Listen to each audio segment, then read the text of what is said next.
So in a couple hours, it's 7:40 right now, and at 10:15, I have an appointment with the oral surgeon to get my back right wisdom tooth taken out. And I was think they called me yesterday and they asked me if I wanted to stay awake or go to sleep for the procedure, and I elected to go to sleep because fuck all that feeling of having a drill in my mouth or whatever they have to do to take it out. Um, so I was thinking, and I don't want this to seem like a morbid thought because it's really not. But I was thinking, like what if I died? Because granted, it's not a common thing, but it's certainly possible anytime you're put under. So I was thinking, I was like, you know, the last conversation that I had with my son Christian was a good conversation. We talked for about 45 minutes on the phone, but it was kind of inconsequential. We were just talking about a whole bunch of like random stuff. Um, we were playing guessing games, things like that.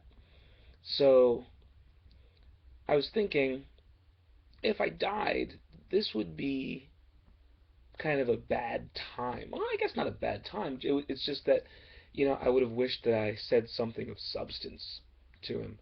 And, again, the likelihood of anything happening is ridiculously low.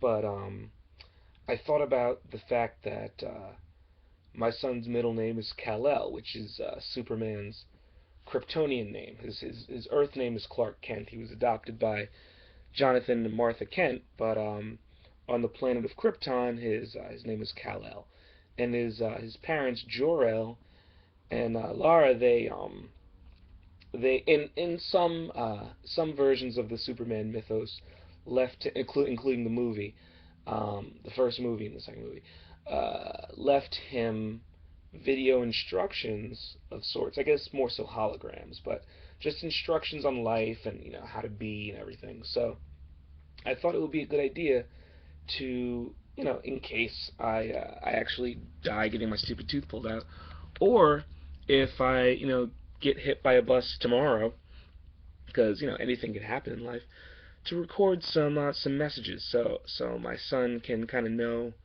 what I'm thinking and how I'm feeling about life and stuff like that. So I'm gonna keep this fairly brief, but yeah, here we go. So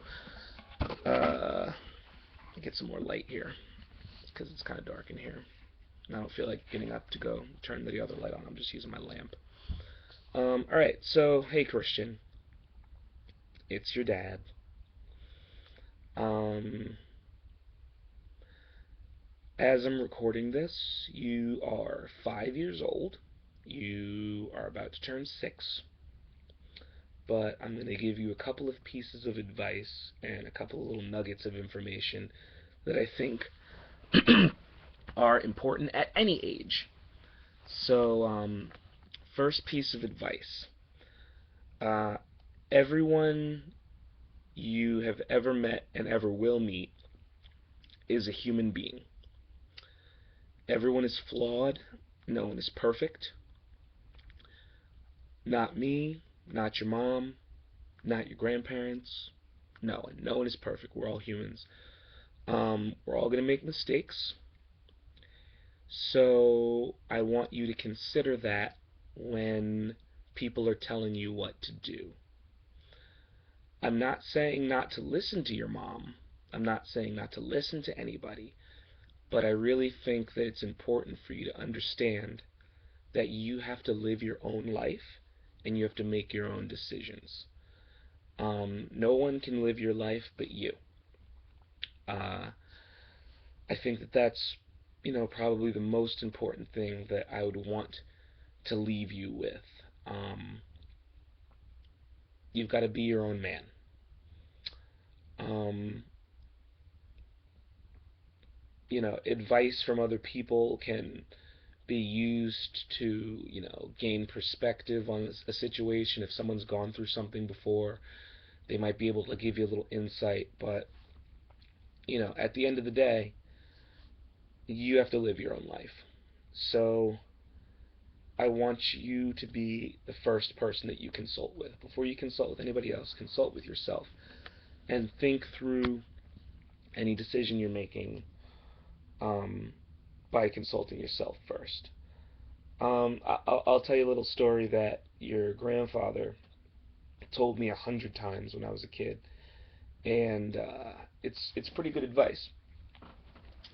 So when my father was younger, my grandfather, your great grandfather, told my dad, your grandfather, that he should uh, do a couple of things. He told him that it would be a good idea to join the army. He said that it would be a good idea to work for the post office, join the postal service. And my father knew that my grandfather came from an older generation where those things were very safe and reliable things for black people to do because at the time black people didn't have a lot of the opportunities that they have today. But my father knew that for him, going to college and following that path was what was going to work for him. And my grandfather didn't necessarily agree. Now, it's not that your great grandfather didn't think that college was a good idea per se. It was just that he didn't really understand its potential. So there may be something that you want to do that your mom doesn't think is a good idea, that I don't think is a good idea. But if it's really what you want and it's really what you want to do and you think it's going to be the best thing for you, then you got to pursue it. You got to pursue it no matter what I say, no matter what your mother says, no matter what anybody says. But you got to pursue it 110%. Um, you have to pursue it with everything in you. There's no going halfway. Um, the other thing I would say is that no matter what your chosen path in life, I'd say you have to work as hard as you can. Another person at one point gave me the advice that no matter what job you have to treat it like it's your career. So if you have, if it's your first job, you're a teenager and you're working at a burger joint or you're doing this, you're mopping floors, you're doing that, you have to treat it like it's the most important thing that you could be doing. You have to treat it like you're a surgeon performing brain surgery. You have to, treat it like you're curing cancer. Um, because that's the only way you're going to get your best effort in life. And giving your best effort is probably the easiest, the path of least resistance, I'd say. Um, you never want people to look at the work you do and say that you're not trying your best. Um, so whether you go, I really hope you go to college. I really do. I would love for you to go to college and finish. Nothing would make me prouder than to know that you went and got your bachelor's degree, your master's degree, your doctorate, whatever the case may be. But if that ends up not being your path, if you end up deciding, hey, college isn't for me, that's okay. But I would love for you to have a plan, and I would love for you to give your best effort in whatever you're doing. So if you want to be a plumber, I want you to be the best plumber you could possibly be. Um, I just want you to do your best. I don't want you to give up. Um, a couple other things. Your mom and I really don't get along for the most part, but the one thing that we can agree on is that we love you very, very much, and we've loved you from the start. We both want the best for you, and I don't want my last piece of advice, or piece of advice a couple of minutes ago about following your own path. I don't want you to take that as me saying that your mom's advice is invalid, or that she's not going to try and do what's best for you, because she loves you very much and she wants nothing but the best for you, just like I do. And sometimes we have different ideas about what's best for you. But that's normal, because all human beings are different and are going to have different ideas and opinions. But just know that even if your mom seems like she's wrong, even if she's tough on you, even if she's annoying, she wants what's best for you, and she'll be happy for you as long as you're happy and healthy and safe and prosperous. Um, what else? What else? Well, this isn't so much a piece of advice, but it's something that I just want to say. Um, if I died today, I wouldn't die with. I'm not completely broke. I do have. I have some money, um, but I leave everything to you. Everything is yours, and more so than any type of financial assets, I'd be bequeathing. You get all of my personal effects. So anything that belonged to me, my computer, my DVDs, anything like that, clothes, it's all yours. So if if you want something to remember me by, you've got plenty. Um, I would also ask that you seek out my friends and ask them about me. Uh, Nick. Ask ask Nick about me, and in case you know, you might. I mean, I don't know. You might watch this video 10 years from now and you're like, oh, what's Nick's last name? His name's Nicholas Jared DiGregorio. Ask him about your father if you need some perspective on who I am and who I was and what I wanted for you. Um, Ask Suzanne Gonzalez. Ask Kirsten Rezendi about me. I said Suzanne Gonzalez. Okay, right now her last name is Cologne, um, but that might not be the case. Anyway, um, find my friends Nick, Suzanne, and Kirsten. I think you'll be able to figure it out. Um, I think those three people know me best and would be able to paint you a pretty good picture of who I was. Um, don't trust anything your mom tells you about me. No, I'm being serious. Don't. Um, because I think that your mom didn't really understand me. Um, we it's really kind of weird that we ended up together at all in the first place, to be honest, because I think that we're just two very different people, and she just looks at the world a lot differently than I do. So if you're wondering about me, don't ask your mom or your Uncle Mike or your Grandma Bessie. They don't really know. Um, don't curse too much in public. I curse far too much. It's okay in private. It's okay amongst your friends, things like that. But yeah, don't curse in public. Don't do that. Trust me. Um, don't do drugs. um, I know that that's a very generic piece of advice that almost every parent would give to their child, but you're gonna have to trust me on this one. Okay? Don't do drugs. Don't do drugs. Don't drink alcohol. You don't need it. Trust me. I'm being serious. Um,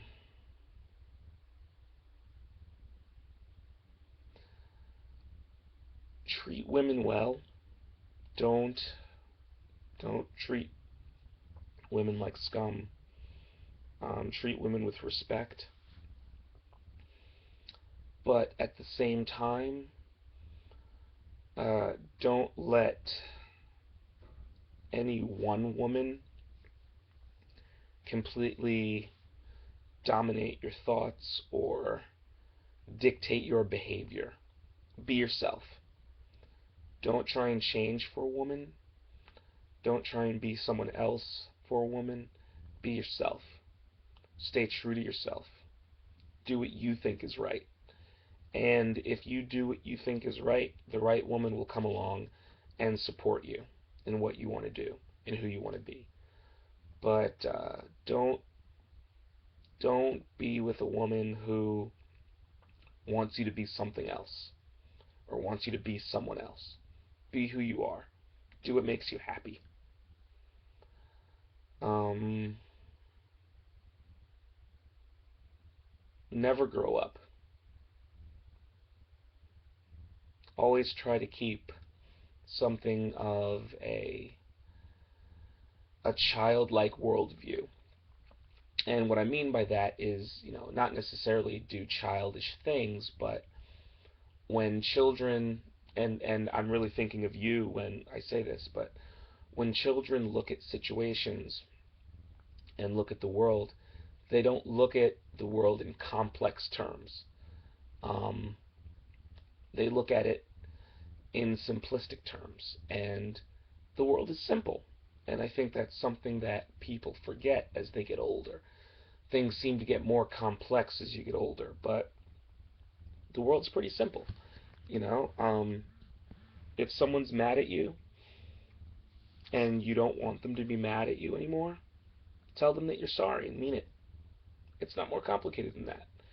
And if they can't forgive you, then move on and don't dwell on it. Keep living your life. Um,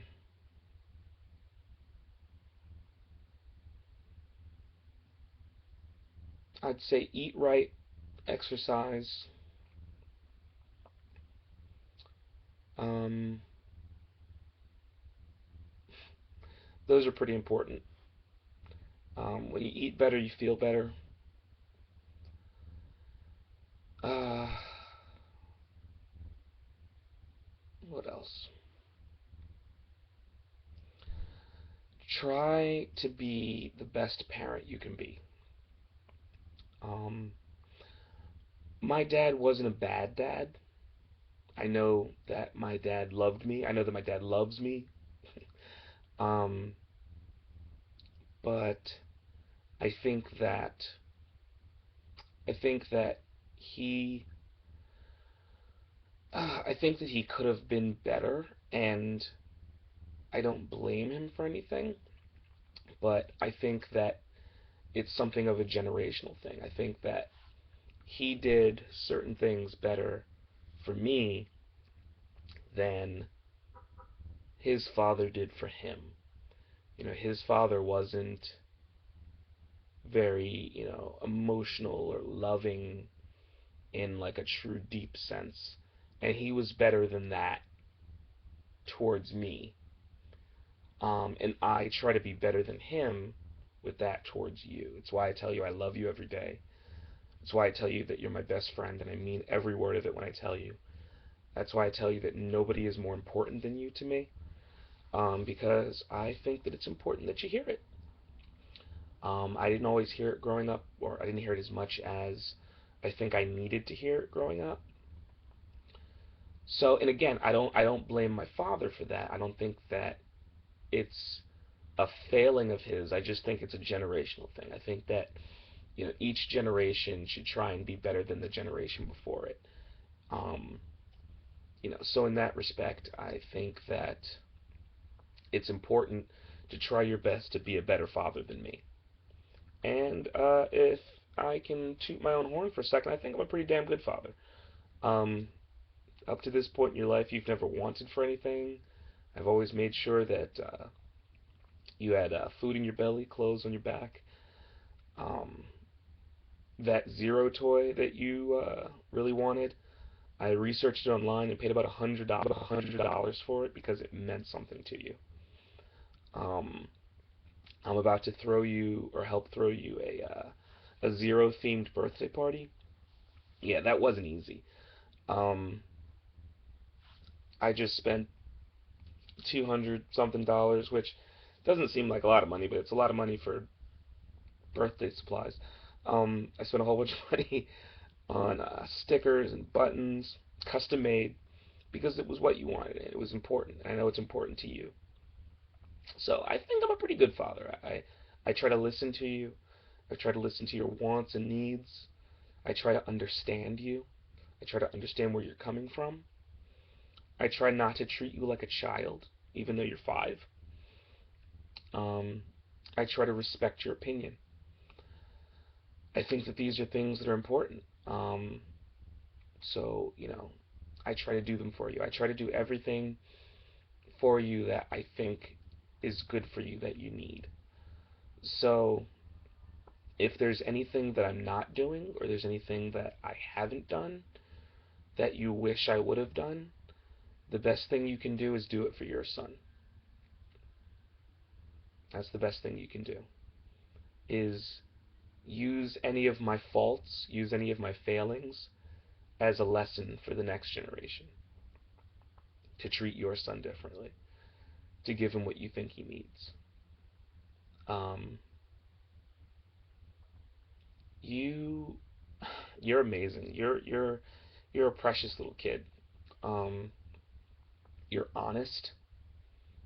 Uh, you're you're loyal. And as you grow up, I don't want you to lose those qualities. I want you to stay honest, stay loyal. You're smart. Never stop learning. Always try and do things that increase your intelligence quotient, not decrease it. Um, there's no shame in being the smartest guy in the room. That's something that you want to strive for. Um, be a good dude. Just be a good guy. So, I think that's it. I think that's all I've got. Um, oh man, if I actually do die, which again I doubt, you're probably gonna watch this with me at like 18 and we're gonna crack up. But if I do die, there's a couple things. There's a bunch of videos and pictures of you on my old computer, my old black computer. Sometime after I film this video, I'm gonna try and make copies of them so they're somewhere else reliable because that computer's pretty shitty. But in the event that I can't get those on disk on a USB drive or something, um, just go on there or have somebody go on there and get those for you. The video of you being born, uh, old videos of me, you, and your mom. Uh, yeah, there's just a lot of good stuff. Same thing with my phone. There's a ton of videos and pictures of you on my phone. You might want to get those. And I love you. I love you very much. You're my best friend in the whole world. You've been my best friend since you came out of your mother's vagina on May 16th, 2007. The first thing you did when your little head popped out of her vaginal opening was to look right at me. You weren't crying. You weren't bitching and complaining. You just looked at me with your nice big eyes, and I was talking to you, and it seemed like you recognized my voice, which was kind of cool. I don't know if you did, but it seemed like you did. I talked to your mama's belly a lot, so I was kind of hoping that you would recognize my voice, but I don't know. Now I'm going to start rambling, so I'm going to cut the video off before I start rambling, but let's see. Be a good guy. Stay true to yourself. No drugs or alcohol. Don't curse in public. Your mom loves you. I love you. Be a good dude. Be a good dude. Be a good dude. Be a good dude. Okay.